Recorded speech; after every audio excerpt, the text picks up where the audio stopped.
Hi friends, ఎలా ఉన్నారు? అందరూ బాగున్నారా? నేను క్రాస్ రోడ్ రెస్టారెంట్లో బోన్లెస్ చికెన్ బిర్యానీ అనేది కాస్ట్ చెప్తా అన్నాను కదా. 430 రూపీస్ బాటిల్ ఛార్జ్ చేశారు ఫ్రెండ్స్. చాలా వచ్చింది. రిమైనింగ్ది కూడా ఫుడ్ అనేది నేను ఇంటికి కూడా కట్టించుకొచ్చాను. 2 మెంబర్స్ అనేది బాగా తినొచ్చు ఫ్రెండ్స్. రెడ్ బకెట్ బిర్యానీ కన్నా క్రాస్ రోడ్ రెస్టారెంట్ వెళ్ళినప్పుడు తినడం చాలా బెస్ట్ ఫ్రెండ్స్. అదే ఆర్డర్ చేసుకుంటే 1% కూడా రాలేదు. ప్రీవియస్ వీడియోస్లో చూడండి, అది బెస్ట్. ఈరోజు వచ్చేసి డైలీ లాగ్లో నేను ఇవాళ టిఫిన్ తినలేదు ఫ్రెండ్స్. ఏమేమి చేసుకున్నామో అనేది మీకు ఒక ఐడియాలో చూపిస్తాను, చూడండి friends.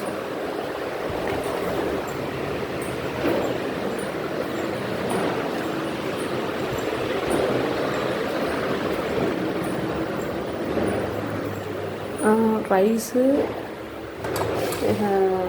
ఎదుగుంది friends, rice and tiffins ఏం చేయలేదు. మా ఫాదర్ బయట తిన్నారు, మా మదర్ టీ తాగారు. ఇంకా పప్పుచారు పెట్టుకున్నాం ఫ్రెండ్స్. అంతే. ఈ రోజుకి వచ్చేసి స్నాక్స్ వచ్చేసి తినడానికి ఐటమ్స్ అనేవి నిన్న విజయవాడ వెళ్ళాను కదా ఫ్రెండ్స్, ఇవి తెచ్చుకున్నాను. సో ఇవి ఉన్నాయి ఫ్రెండ్స్. సో ఇప్పుడు ఇవి తినేసి టిఫిన్ కింద ఓకే చేస్తాను ఫ్రెండ్స్.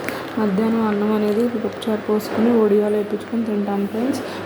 ఇది daily vlog. Thank you so much. మీకు నచ్చినట్లయితే please subscribe my channel and support my channel and share my channel to others friends. నేను టీచింగ్ అనేది స్టార్ట్ చేయాలనుకుంటున్నాను. కాలేజా స్కూలా అనేది బెటర్ అనేది కామెంట్ బాక్స్లో కామెంట్ చేయండి ఫ్రెండ్స్. మీరు సబ్స్క్రైబ్ చేయించండి. 100 మెంబర్స్ అయిపోయిన తర్వాత ఒక గివేవే అనేది పెట్టుకుందాం ఫ్రెండ్స్ కంపల్సరీగా. Thank you so much.